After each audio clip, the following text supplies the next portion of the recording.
Le régime FPR de Kigali n'aime pas quelqu'un qui prêche la paix et la réconciliation entre les Hutus et les Tutsis, parce que ce régime vit de cette division.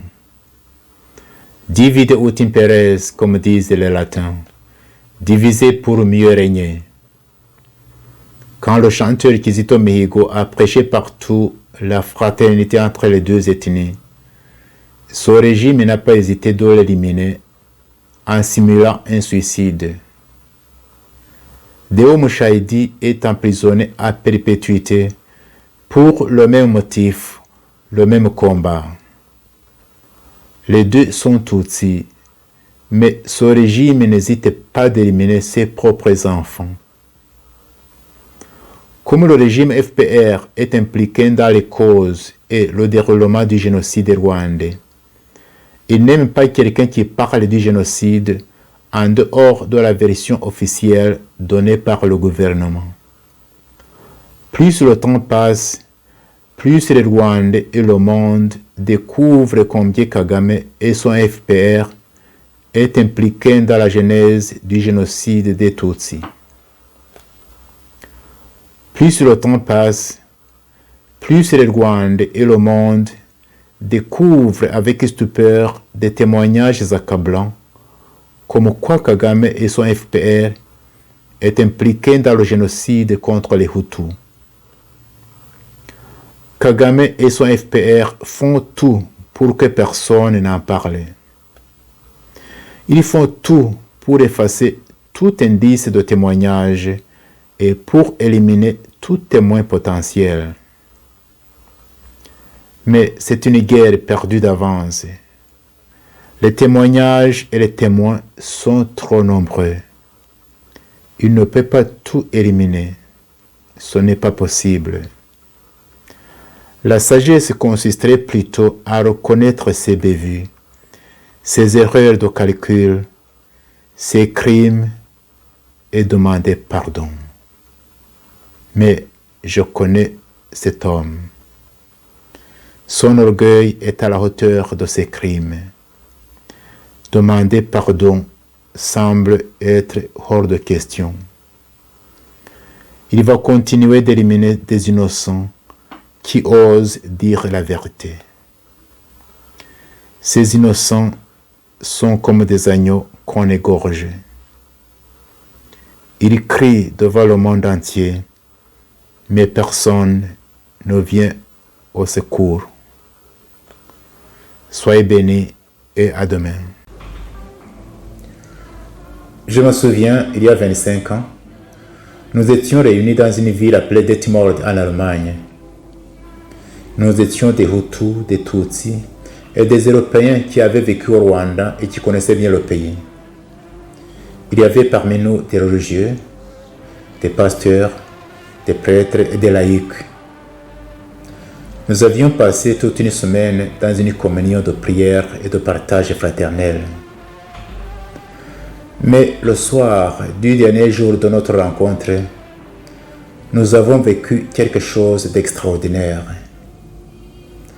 Les Tutsis qui étaient venus du Rwanda, quelques-uns étaient même nos amis, on se connaissait très bien, ils nous ont raconté leur calvaire pendant les génocides. Mais ils disaient tout cela dans un ton fraternel, sans haine ni rancune.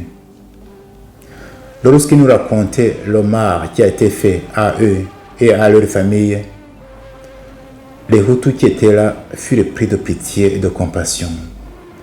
Les uns commencèrent à pleurer, d'autres s'agenouillèrent en disant ceci: vous les Tutsis ici présents, nous vous demandons franchement pardon pour ce mal extrême que les nôtres vous ont fait.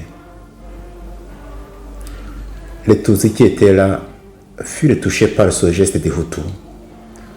Les uns se levèrent pour les embrasser et les consoler en disant ceci: votre douleur compatissante et votre demande de pardon nous ont touché le cœur et nous nous sentons franchement soulagés. Mais d'autre part, nous aussi les Tutsis ici présents, nous devrions demander pardon aux Hutus. Oui, nous demandons pardon pour les peines et les souffrances que les nôtres ont fait subir aux Hutus tout au long de l'histoire de notre pays. Les Européens qui étaient là furent étonnés et ils disaient ceci: c'est la première fois que nous entendons des paroles pareilles parmi les Rwandais.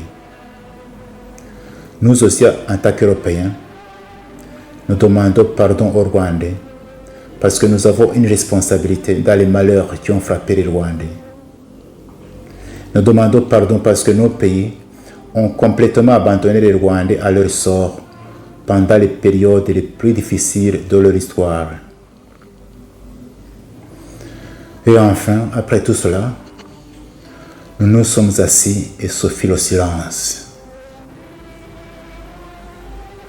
Après quelques instants, quelqu'un se leva et rompit le silence en disant ceci: je suis sûr que ce qui vient de se passer ici, c'est un miracle qui vient de Dieu. Je pense, disait-il, que nous devrions mettre par écrit ce que nous venons de vivre ici et inviter les Rwandais, nos compatriotes, à écouter la souffrance de l'autre, à se tenir dans la brèche et à demander pardon. Nous avons composé cet écrit et nous l'avons appelé Confession de Detmold. Detmold, c'est cet endroit où nous étions réunis. Vous pouvez trouver cette confession traduite en plusieurs langues sur son site confessiondedetmold.com ou sur la chaîne YouTube Dr Fulgence Loaiza. Parmi les gens qui ont signé cette confession, quelques-uns sont morts. Mais je ne doute pas que le Seigneur, notre Père commun, les a reçus dans son royaume éternel. À sa publication, c'est-à-dire à la fin de l'année 1996, cette confession a été différemment accueillie et appréciée. Tandis que beaucoup l'appréciaient hautement et disaient que c'était le seul chemin que les Rwandais devraient emprunter pour arriver à la vraie réconciliation, d'autres s'y opposaient carrément, et parmi ceux-ci on pouvait trouver quelques prêtres et pasteurs. J'ai même entendu qu'à la radio Rwanda, à ce moment-là, on aurait diffusé la confession des Hutus seulement et laissé de côté la confession des Tutsis. Mais moi je pense que cette confession peut être une grande source d'inspiration pour la vraie réconciliation des Rwandais, c'est-à-dire la réconciliation entre les Rwandais eux-mêmes, mais aussi la réconciliation entre les Rwandais et leur histoire. Et ainsi les aider à sortir de cette impasse d'accusations mutuelles devant les tragédies qui ont endeuillé les Rwandais.